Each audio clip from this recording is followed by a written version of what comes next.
দর্শক বন্ধুরা, আজ আমি আপনাদেরকে শেখাবো স্বামী স্ত্রীর মধ্যে গভীর প্রেম মহব্বত সৃষ্টি করার আমল। এই আমলটি করার জন্য প্রয়োজন হবে এরকম জোড়া কলার। আর এই জোড়া কলা আপনারা বাজার থেকে অথবা আপনাদের নিজেদের যদি কলার বাগান থাকে তাহলে সেখান থেকে আপনারা সংগ্রহ করে নেবেন। যখন এই কলাটি সংগ্রহ করা হয়ে যাবে তারপর কিছু গুরুত্বপূর্ণ নিয়ম আছে যেগুলো অবলম্বন করতে হবে। খুবই সহজ পদ্ধতি, তাই সম্পূর্ণ ভিডিওটি মনোযোগ সহকারে দেখুন এবং ভিডিওতে লাইক দিয়ে কবিরাজি তন্ত্রমন্ত্র ইউটিউব চ্যানেলটি সাবস্ক্রাইব করুন। সেই সাথে কমেন্ট বক্সে আপনার মূল্যবান মতামত জানিয়ে দিন। এখন এই কাজটি কোন কোন ক্ষেত্রে করতে পারবেন? স্বামী হয়ে স্ত্রীকে বশ করতে পারবেন, স্ত্রী হয়ে স্বামীকে বশ করতে পারবেন, দুই প্রেমিক প্রেমিকার মধ্যে আঠালোর মতো সম্পর্ক বন্ধন সৃষ্টি করতে পারবেন। এছাড়াও যদি কাউকে নর্মালি বশ করার প্রয়োজন পড়ে সেক্ষেত্রেও আপনি করতে পারবেন। তবে যেহেতু আজকের এই আলোচনাটি হচ্ছে স্বামী স্ত্রীর মধ্যে কিভাবে দ্বন্দ্ব বিবাদ মনোমালিন্যতা কাটিয়ে বিচ্ছেদ কাটিয়ে তাদের মধ্যে যেন গভীর প্রেম ভালোবাসার সৃষ্টি করা যায়, এটাই হচ্ছে আজকের আলোচনা বা আজকের পদ্ধতি। তাই সম্পূর্ণ ভিডিওটি মনোযোগ সহকারে দেখতে থাকুন। প্রথমে আপনাকে বাজার থেকে অথবা বাগান থেকে বা আপনার যদি কলার গাছ থাকে সেখানে আপনি লক্ষ্য করবেন এরকম জোড়া কলা। এরপর যখন আপনার এই জোড়া কলা সংগ্রহ করা হয়ে যাবে তারপর আপনাকে পাক পবিত্র হয়ে 3 বার দরুদে ইব্রাহিম পাঠ করতে হবে এবং নিয়ত করতে হবে। এখানে আপনি যদি আপনার স্বামীকে বশ করতে চান তাহলে তাকে কল্পনা করুন, অথবা আপনি যদি আপনার স্ত্রীকে বশ করতে চান তাহলে তাকে কল্পনা করুন।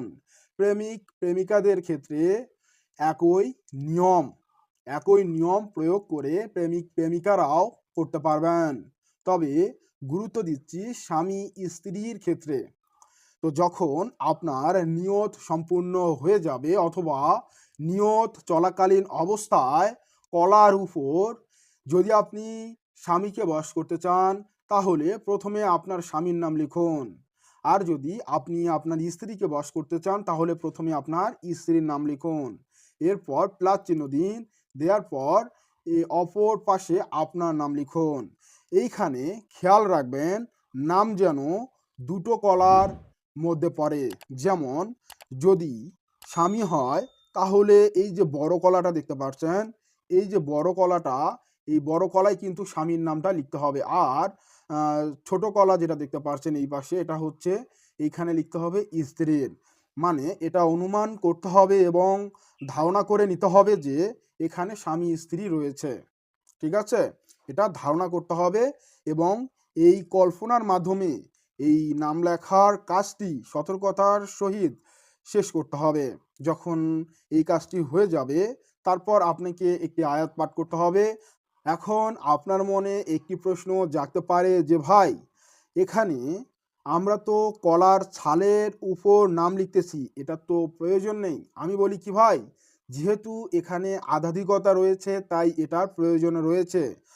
আর এটা আপনাকে কল্পনা করতে হবে, অনুমান করতে হবে এবং আমি যে নিয়মগুলো বলতেছি হুবহু আমার নিয়মগুলো ফলো করতে হবে, তাহলেই আপনি কিন্তু উক্ত কাজে সাফল্য অর্জন করতে পারবেন। তো যখন আপনার নাম লেখা হয়ে যাবে এরপর ইয়া ওয়াজুদু এবং ইয়া ওয়ালিউ আমি দুটো এসএম মোবারক স্ক্রিনের মধ্যে পিন করে দিয়েছি। এখান থেকে ভালোভাবে বাংলা উচ্চারণের মাধ্যমে আপনারা প্রতিটি এসএম 101 করে পাঠ করবেন এবং এই কলার মধ্যে ফু দিবেন। 101 পাঠ হবে, কলার উপর একটি ফু দিবেন। এভাবে প্রতি 2টা এসএম 200 বার পাঠ করবেন এবং 2টা ফু দিবেন। যখন এই এসএম মোবারকের কাজ সম্পূর্ণ হবে এরপর আমাদেরকে যে কাজটি করতে হবে, এই যে আয়াতটি আপনারা দেখতে পাচ্ছেন স্ক্রিনের মধ্যে, এই আয়াতটি হলো সূরা তহা আয়াত 39 এর অংশ। আয়াতটি আপনারা এখান থেকে বাংলা উচ্চারণ করে নিতে পারবেন। ওয়া আল কাইতু আলাইকা মুহাব্বাতা মিন্নি ওয়া লিতুসনা আলা আইনি। তো আপনারা শুদ্ধভাবে উচ্চারণ করে নেবেন কোরআন শরীফ থেকে। আপনারা যারা কোরআন উচ্চারণ করতে পারেন তারা কোরআন শরীফ থেকে সূরা তহা আয়াত ৩৯ আপনারা স্পষ্টভাবে উচ্চারণ করবেন। উচ্চারণের ক্ষেত্রে ভুল ত্রুটি করবেন না।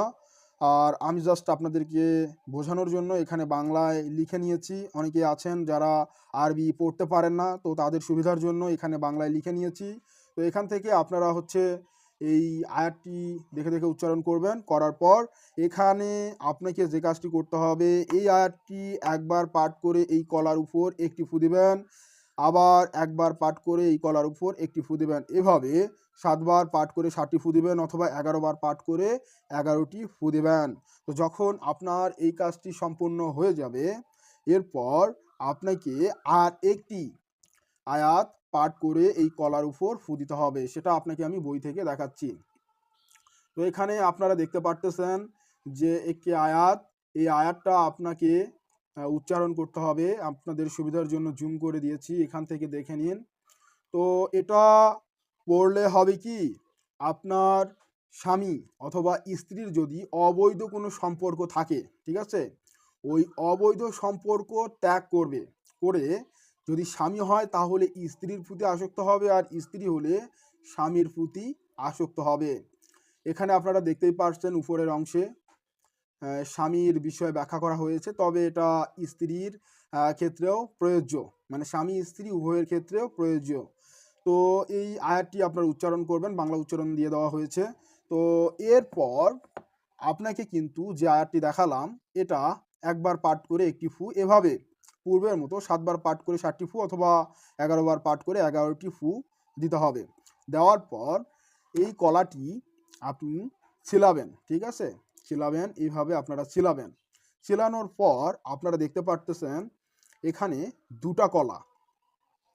তো আমরা বুদ্ধিমানের সহিত বড় কলার উপরে স্বামীর নাম লিখেছি এবং ছোট কলার উপরে আমরা স্ত্রীর নাম লিখেছি।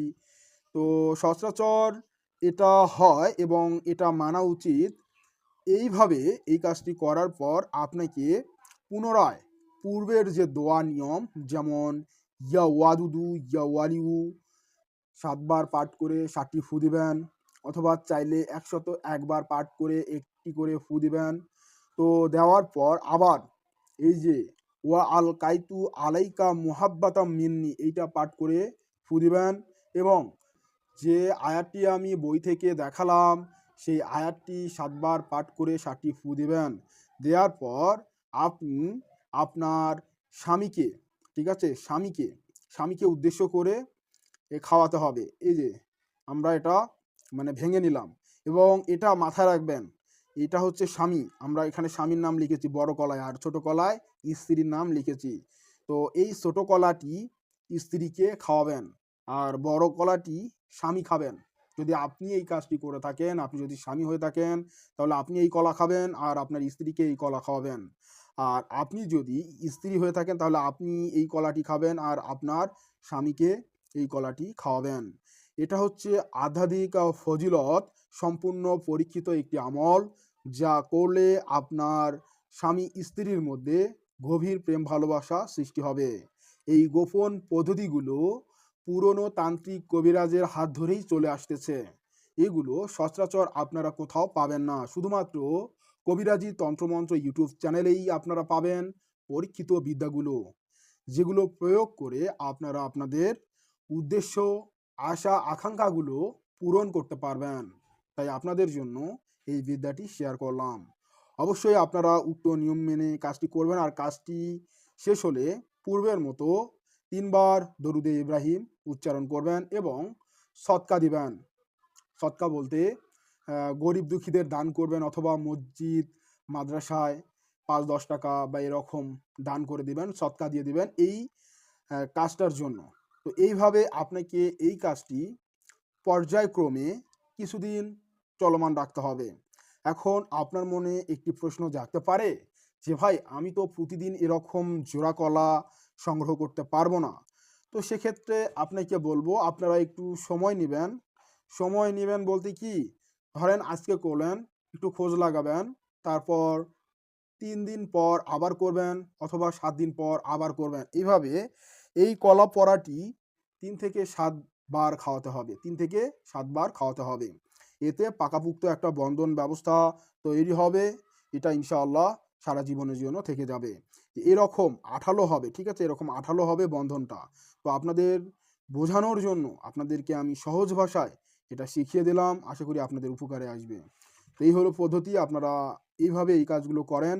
দেখেন অবশ্যই সঠিক ফলাফল দেখে আপনারা নিজেই প্রশংসা করবেন। আর অবশ্যই কমেন্ট করে ইজাজত চেয়ে নেবেন। আপনার কমেন্টের রিপ্লাই প্রদান করব। যদি আপনার কমেন্টের পাশে লাভ চিহ্ন আসে, লাইক আসে এবং রিপ্লাই আসে, তাহলে বুঝবেন আমি আপনাকে ইজাজত দিয়েছি। আপনি এই কাজটি করবেন। ইনশাআল্লাহ ফলাফল লাভ করতে পারবেন। তো বন্ধুরা, আমি কবিরাজ শাহানুর রহমান সাগর বিদায় নিচ্ছি কবিরাজি তন্ত্রমন্ত্র ইউটিউব চ্যানেলের আজকের এই আলোচনা থেকে। তো দেখা হচ্ছে আগামী ভিডিওতে। সে পর্যন্ত সবাই আমাদের সাথে থাকুন। খুদা হাফেজ। আসসালামু আলাইকুম ওয়া রাহমাতুল্লাহি ওয়া বারাকাতুহু। খুদা হাফেজ।